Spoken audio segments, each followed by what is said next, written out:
Kanalıma hoş geldiniz. Bugün sizlere çiçek açmayan orkidelerin bakımı nasıl olur? Sizlere bununla ilgili tüm püf noktalardan bahsedeceğim. Birkaç önemli nokta göstereceğim. Kış ayında orkideleri uyandırmamız gerekiyor. Bu yapacağımız sıvı bitki besinleri ve gübreler ile olacaktır. Şimdi ilk olarak nasıl bir bakım yapmamız gerektiğini sizlere paylaşacağım. Yeniden canlandırabilmek için bir sıvı bitki besini hazırlayacağım. Bunun için pirinç kullanacağım. Pirinç, orkide bakımında sıvı bitki besini olarak kullanabileceğiniz doğal bir gübredir. Pirinci kolaylıkla robottan geçirebilmek için biraz ocakta kavuracağım. Bu işlem özellikle pirincin hızlı bir şekilde robottan geçmesine yardımcı olur ve bu gübreyi aylarca kullanabilirsiniz. Çok fazla değil, sadece 2 dakika kavurun ve bir tabağın içerisine koyun. Daha sonra soğumasını bekleyin. Soğuduktan sonra bunu robottan çekip toz haline getireceğim.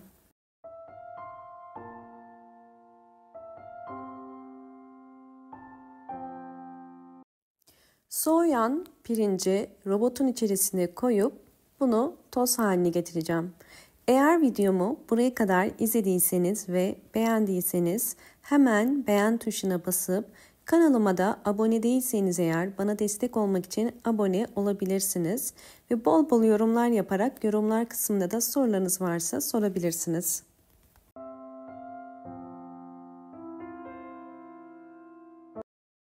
Pirinci toz haline getirdim.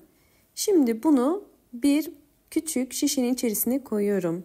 Bu gübreyi aylarca saklayabilirsiniz ve orkidenin gübre ihtiyacına göre bunu çıkararak kullanabilirsiniz. Özellikle toz hale getirmemizin nedeni aylarca bu gübreyi kullanabilmek. Gübreyi orkidelerde kullanabilmek için sıvı gübre haline getireceğim. Bunun için 2 yemek kaşığı dolusu pirinç tozu koyuyorum. Sizler evdeki çiçeklerinize göre bunu azaltıp çoğaltabilirsiniz. Üzerine kaynar su koyuyorum.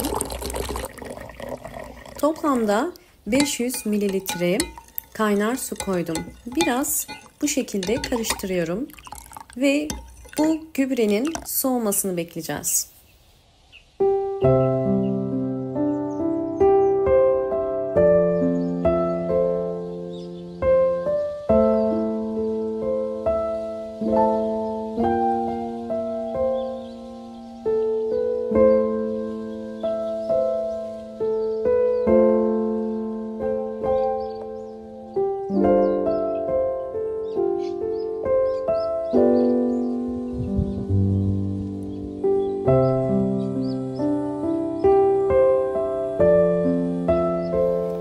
Suyum yeterince soğudu. Üzerine arıtma suyu koyuyorum. Toplamda 1 litreye tamamlıyorum. 500 mililitre pirinç suyu, 500 mililitre de arıtma suyu koydum. Biraz karıştırıyorum. İçerisinde posası olduğu için bunu mutlaka süzmemiz gerekiyor.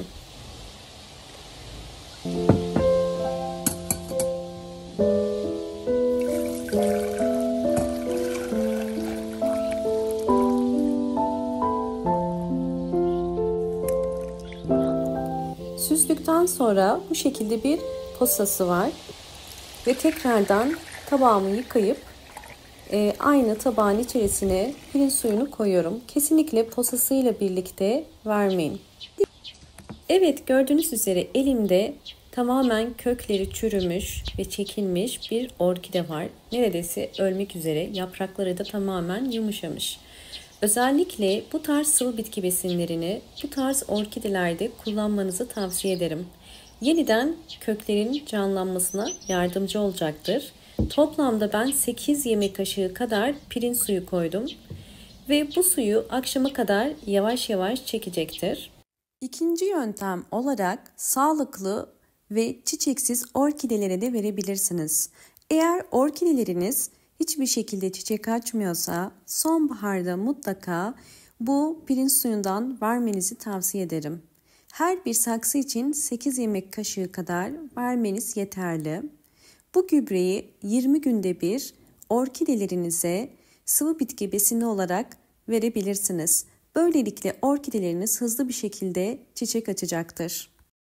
Pirinç suyu ile orkide yapraklarına nasıl vitamin ve gübre desteği sağlayacağımızı da göstereceğim. Bunun için bir püskürtme kabının içerisine pirinç suyunu koydum ve gördüğünüz üzere orkidemin yapraklarına hem üstten hem de alttan bu pirinç suyunu sıkacağım.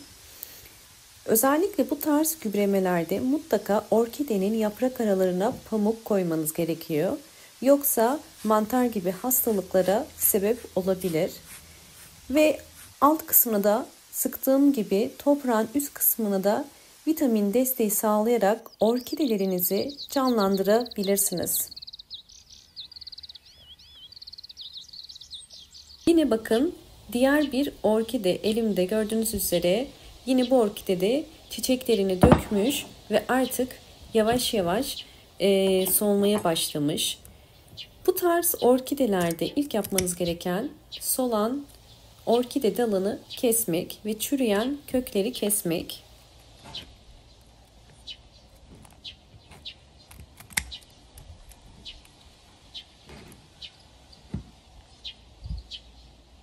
Kökleri sağlıklı olan bir orkide fakat yapraklarında biraz hastalık var. Özellikle bu tarz orkidelerde de kullanabilirsiniz. Yine 8 yemek kaşığı kadar veriyorum. Bu tarz sıvı bitki besinlerini ayda bir kere vermeniz gerekiyor. Ve diğer sıvı bitki besinlerini de dönüşümlü olarak her ay farklı bir gübre olacak şeklinde sıralayabilirsiniz. Bakın altında biriken suyu yavaş yavaş çekecektir. Bu sıvı gübreyi sadece orkide köklerinde değil, bir peçeteyi pirinç suyuna batırıp özellikle solan ve hastalıklı yapraklara da kullanmanızı tavsiye ederim. Yani bizler burada orkideyi yapraktan gübreleme işlemi yapıyoruz. Orkidemizin yapraklarının yeniden canlanabilmesi için bu şekilde hem tozunu alıp hem de gübre desteği sağlayacağım. Ve bu işlemi uyguladıktan sonra orkidenizi mutlaka bol ışık alan havadar bir balkona ya da bir pencere kenarına koyabilirsiniz. Kurutmanıza gerek yok. Bu gübre üzerinde yavaş yavaş kuruyacaktır.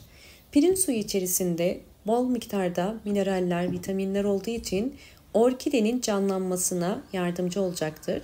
Orkidelerimin aylar içerisindeki gelişimlerini sizlerle tekrardan paylaşacağım.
orkidelerimin gelişimlerini sizlerle paylaştım.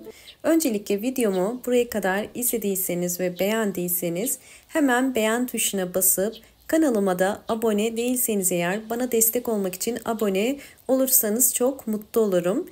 Aynı zamanda Instagram adresimi de takip etmek istiyorsanız hayata dair püf noktaları olarak takip edebilirsiniz.